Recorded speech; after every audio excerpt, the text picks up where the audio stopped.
Bonjour. On va aller en Syrie aujourd'hui. Aujourd'hui, on va aller en Syrie rencontrer un personnage important. On va rencontrer un personnage qui est le chef des armées du roi d'un royaume qui, à cette époque, s'appelle le royaume d'Aram. Les habitants s'appellent les Araméens. Et le roi d'Aram a un général très victorieux. Ce roi d'Aram a un général qui a gagné toutes les batailles. Et voilà que ce général, qui s'appelle Naaman, a un vrai problème. Ce général est lépreux. Il est lépreux. Et cette maladie, à cette époque, ne se guérit pas. Et cette maladie est contagieuse. Alors c'est très embêtant, quand on est le chef des armées, d'avoir une maladie contagieuse aussi grave que la lèpre. Et puis voilà qu'un jour, un groupe de soldats de l'armée du royaume d'Aram fait une incursion dans le pays d'Israël et enlève quelques habitants pour devenir des esclaves. Et dans les habitants qui sont enlevés pour devenir des esclaves, il y a une petite fille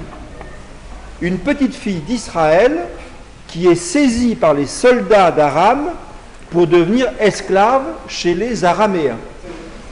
Et cette petite fille est très jolie et elle est donnée au général en chef de l'armée, à Naaman, qui donne cette petite fille à son épouse. Comme ça, l'épouse de Naaman a une très jolie petite fille comme servante. Et la petite fille voit que Naaman est lépreux.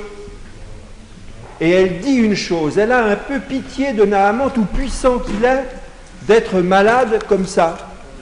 Et elle dit à sa maîtresse, si seulement mon maître pouvait aller voir le prophète qui est en Israël, sûrement il le guérirait de sa lèpre.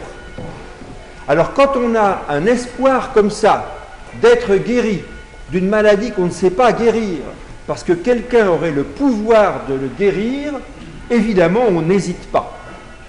Alors Madame Naaman dit à son mari, voilà ce qu'a dit la petite fille d'Israël. Il y a un prophète en Israël capable de guérir la lèpre.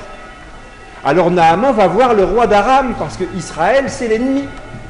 Alors Naaman va voir son maître, le roi d'Aram, et lui dit, j'ai une petite fille d'Israël qui dit qu'un prophète peut me guérir. Crois-tu que je puisse aller en Israël ? Et le roi, qui tient beaucoup à son général, lui dit, je vais écrire une lettre et tu vas aller voir le roi d'Israël pour qu'il te guérisse. Et en effet, il donne une lettre à Naaman qui se met en marche. Alors Naaman est un personnage, c'est quelqu'un d'important. Donc quand Naaman se déplace, il se déplace avec une escorte, avec des chariots, avec tout ce qu'il faut, avec aussi plein de cadeaux, des cadeaux très chers, pour récompenser le prophète, si ce prophète le guérit de sa lèpre. Voilà donc tout un cortège qui se déplace de Damas, capitale du royaume d'Aram, vers le roi d'Israël. Simplement, le roi d'Aram n'a pas bien compris. Et il écrit une lettre où il dit au roi, quand le roi d'Israël l'ouvre, avec cette lettre, je t'envoie mon serviteur Naaman pour que tu le guérisses de sa lèpre. Mais ce n'était pas ça la demande. C'était qu'il puisse aller voir le prophète. Le roi, il ne peut pas guérir de la lèpre. Alors le roi d'Israël est furieux. Il dit, mais c'est une provocation. Celui-là veut que je me prenne pour Dieu. Celui-là veut que je sois capable de guérir une maladie incurable. Alors il déchire ses vêtements, il est furieux. Le texte nous dit, le roi fut très irrité. Alors quand le texte dit qu'il était très irrité, c'est qu'il était vraiment furieux. Mais Élisée, qui est le prophète en question, entend que le roi est furieux parce que quelqu'un lui a demandé de le guérir de la lèpre. Et Élisée fait dire au roi d'Israël, « Pourquoi es-tu furieux? Pourquoi tu déchires tes vêtements? Ça ne sert à rien. Envoie-le-moi. » Et en effet, le roi d'Israël envoie Naaman chez Élisée. Et voilà donc Naaman reparti avec son cortège, ses chariots, ses cadeaux, chez Élisée. Et il arrive devant la porte de la maison d'Élisée. Et on fait dire à Élisée que Naaman est là. Et Élisée envoie un serviteur avec un message. Et le serviteur dit à Naaman, Élisée te fait dire, va te tremper 7 fois dans le Jourdain et tu seras guéri. À son tour, Naaman est furieux. Le texte nous explique que Naaman s'était dit, ah mais sûrement je suis un personnage important, c'est un grand prophète, donc il va sortir de sa maison, dans ses grands habits, il va prononcer des formules incompréhensibles, il va faire des gestes mystérieux, il va faire des gestes sur les endroits où je suis malade, et c'est ça qui va me guérir, et je vais lui remettre toutes sortes de cadeaux. Et au lieu de ça, il m'envoie un serviteur me dire d'aller me tremper 7 fois dans le Jourdain. Mais ça serait sûrement la même chose si j'allais me tremper 7 fois dans les fleuves de Damas. Les fleuves de Damas sont sûrement aussi bons que les fleuves d'Israël. Et il s'en va furieux. Alors à nouveau, c'est un serviteur qui va intervenir. Et un serviteur de Naaman dit à Naaman, si le prophète t'avait demandé de faire des choses très difficiles pour être guéri, tu les aurais faites. Oui. Le prophète te demande une chose très facile. Pourquoi tu ne la ferais pas? On ne sait jamais. Alors Naaman se dit, c'est pas bête. Alors il s'arrête le long du fleuve Jourdain, il va au bord du fleuve, il se trempe 7 fois dans le fleuve et il est guéri. Alors Naaman est aussi heureux qu'il était furieux la minute d'avant. Il est guéri. L'incroyable s'est produit. Alors voilà Naaman reparti chez Élisée. Il retourne chez Élisée avec son cortège, son escorte, ses cadeaux, et il veut donner les cadeaux à Élisée. Alors cette fois, Élisée sort. Et cette fois, Élisée dit à Naaman, je ne veux rien. Je n'ai rien fait. C'est Dieu qui fait. Moi, je n'ai rien fait. Donc je ne veux aucun cadeau.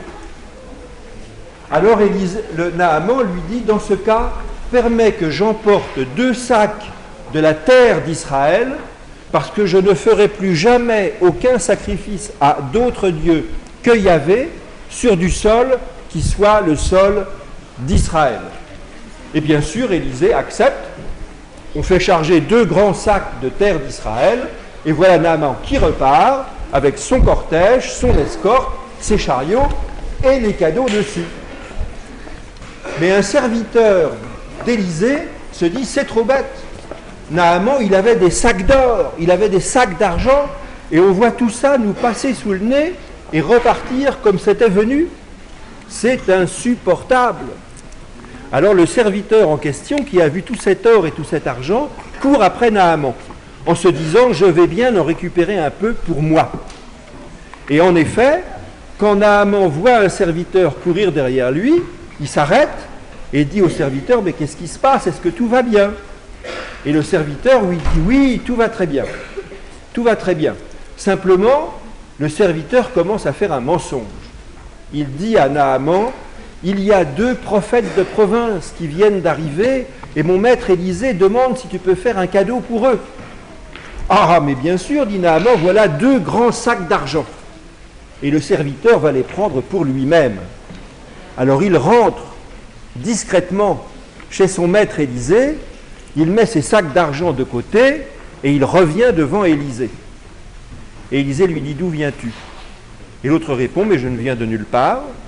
Élisée, crois-tu que mon cœur n'était pas avec toi quand Naaman a arrêté son char pour te parler? Voilà qu'Élisée sait ce qui s'est passé. Alors Élisée dit au serviteur, voilà, maintenant tu as 2 grands sacs d'argent. Avec ces grands sacs d'argent, tu peux t'acheter des troupeaux, des jardins, des champs d'oliviers, des maisons, des serviteurs, des servantes, du gros bétail et du petit bétail. Mais en même temps que tu as mal acquis ce trésor, tu as aussi acquis la lèpre de Naaman. Et maintenant, c'est la messe.